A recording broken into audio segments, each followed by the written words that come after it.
Hi there. For those of you that follow me on Facebook, you'll know that we've just had a little holiday in Tenerife, which was lovely. But it's now, on my return, put me under a bit of pressure to try and get a vlog out for this week.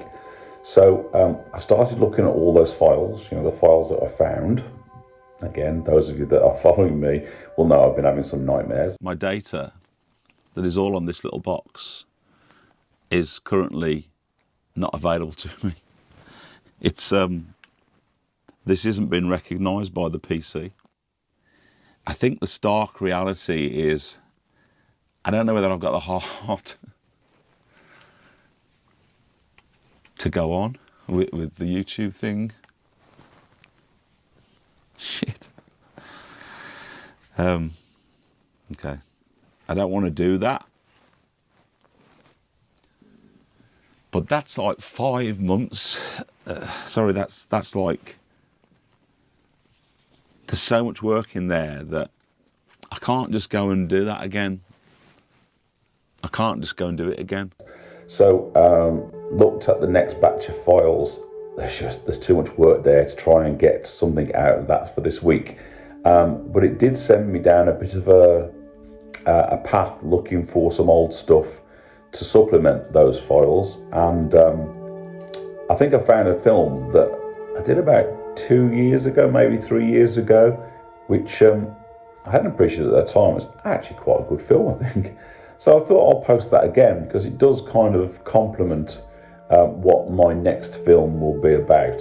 So this will have to do you this week. I hope you enjoy it, and well, I'll speak to you at the end of it.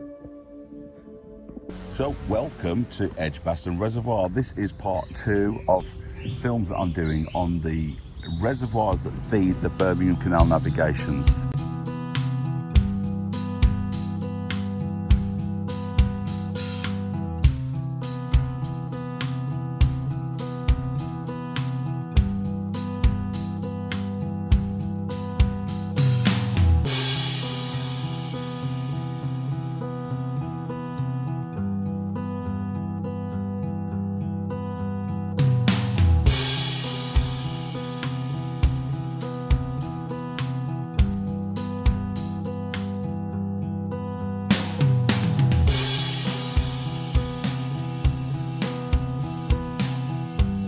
And so originally this area was known as Rotten Park, and there was a small pool here called Roach Pool. So Thomas Telford came along between the years of 1824 and 1829 and extensively enlarged it. It has an average depth of 19.4 feet and it's got a maximum depth of 40 feet. And Thomas Telford was a very clever man. He knew that he had to get this volume of water down into that Birmingham new main line. So that feeds into what's now known as Icknield Port Loop. There's a direct feed just off the dam wall, the sluices over there. But it also feeds into the old main line at Smethwick. So that's a good few miles away again. So we've got a culvert that's bringing water all the way from Tipford Pools in Albury into this reservoir. But then there's also a culvert taking water away again from here to Smethwick. So you've got water coming in from Tipford, slightly lower you've got water going into Smethwick, and then you've got the release of water directly off the dam into Icknield Port. So it's feeding water to the Wolverhampton level, into the Birmingham mainline level. Now the level comes and goes, obviously. It's feeding the canal network. It's depending on its feed itself, just from rain alone and whatever it is that comes from Tipford Pools. I'm standing on a shoreline now that at times I'd be underwater, and at other times I've been much further into the amount of water we can see now. It goes very low sometimes. So it has a shore length of 1.6 miles and its capacity for water is 322 million gallons of water. So the dam is over 1,000 feet long. It has a maximum depth of about 32 foot in the centre.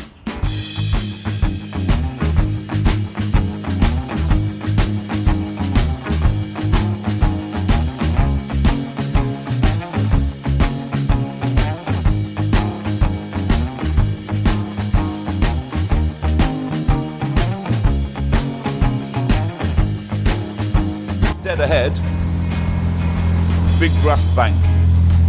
The top of that is Edgbaston Reservoir.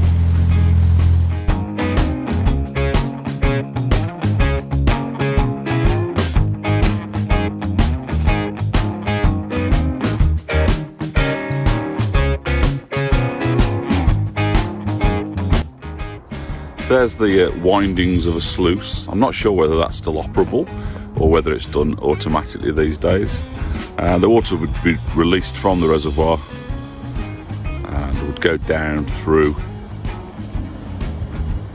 That's like a vent of some sort. And then just over there, just beyond where that guy is walking, is where it's released into the canal itself. So there's obviously an overflow, a spillway, which will run down there straight into the canal if necessary. At the same time as creating the reservoir, he also built the gatehouse, which is a typical sort of octagon style building. It's a 2-story listed building these days. So Edgbaston Reservoir, beautiful place, you know, right in a city. I'm really impressed with how this has been treated by the local neighbourhood, really. They absolutely have grasped it. They've recognised its need to be, you know, that green space, that place where within an urban environment you can get away from it all a little bit. You start to have a walk around these places. It's amazing how many different things you come across. You know, you just think it's an old reservoir, but actually how the community, the neighbourhood that live around here, how they start to create these green spaces. It's absolutely stunning. What I'm actually doing is I'm trying to look for where the water comes in from Tipford Pools. It's quite a quest. It's so quiet here, so quiet. And I do believe I may have found the inlet from where the water comes from Tipford Pools.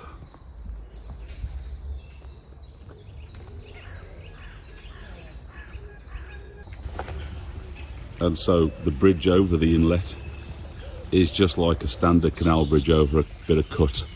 So I guess that kind of proves that it was all created at the same time.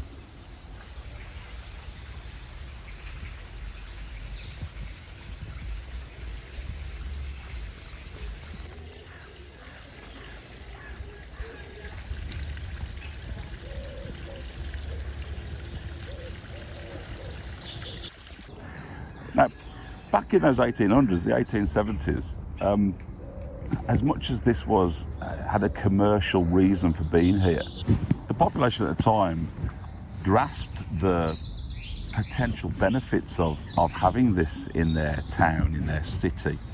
There was an ice rink created in the 1870s, which then went on to become a ballroom, the Tower Ballroom, which I think was pretty much world famous for a while, certainly nationally famous. That's now gone, that's been demolished.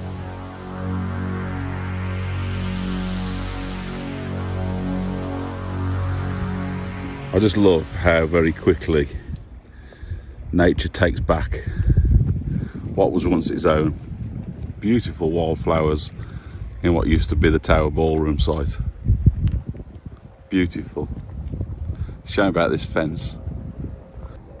And another notable thing that happened was that Charles Blondin crossed the reservoir on a tightrope in about 1876. And so that sort of made all the headlines as well. He was quite a famous tightrope walker of the time. And there's actually a statue of him somewhere on one of the dual carriageways just close to here, which kind of commemorates that event.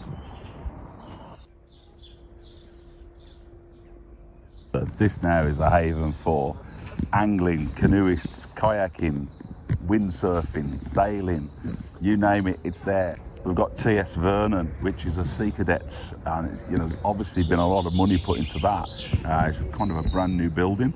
I think they always were based here, but that became a bit of an aged, dilapidated place. So this new building's been created. What a fantastic resource that is for the kids of the city. So when I eventually get around to doing the Tit for Pools film, which I would like to do with the boat as well, when I get the boat up there, we'll have a little bit more of a look at the design and how these culverts were created. How do they calculate that? How do they know how to get the runoff? Because it's all going to be gravity. It's all about gravity.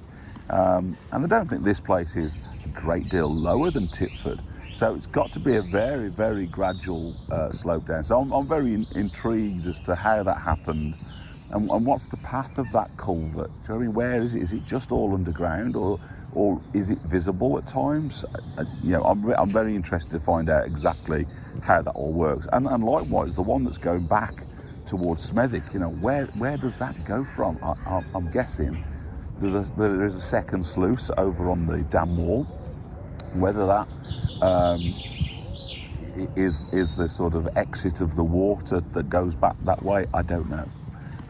But there's a lot of interesting stuff there, but I don't think I'm going to find it out until I actually get to Titford. So bear with me on that.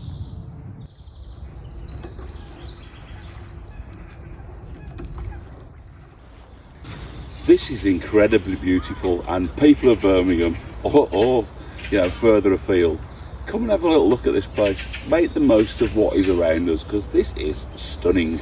Some of the views are stunning. It's a nice day. It's not as blowy as it can be up here. It gets a bit raw up here, but wow, you know, I am mind blown how beautiful this place is.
So this is the immediate environment directly adjacent to the reservoir. You know what I love? A good old traditional cafe. I'm going in, bacon butter. I was then astonished to find this absolutely brilliantly ornate wrought iron staircase. What a shop, what a gem. It's just like an end terrace, and it's got this going down to a massive basement. Fantastic.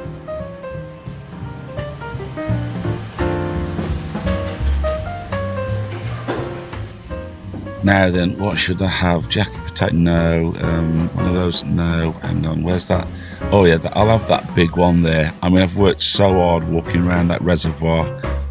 Alright, don't judge me. It was gorgeous. See you soon. Okay then, how was that? Nice and short. Good. I hope it's whet your appetite for what's coming next. Hopefully that will be next week. But isn't it amazing how in the middle of a city centre, how much beauty there is, you know, forged out of the days of the Industrial Revolution, all created for the purposes of commerce and for trade. And now we're left, aren't we lucky, with all of that beauty and wildlife on people's doorstep. And you saw what those houses are like and that area that it's right next to. Birmingham is like that. You know, you find these beautiful pockets, and hopefully you've enjoyed that. Hopefully I'll be back to normal next week, and I'll catch you very soon. Don't forget to like and subscribe.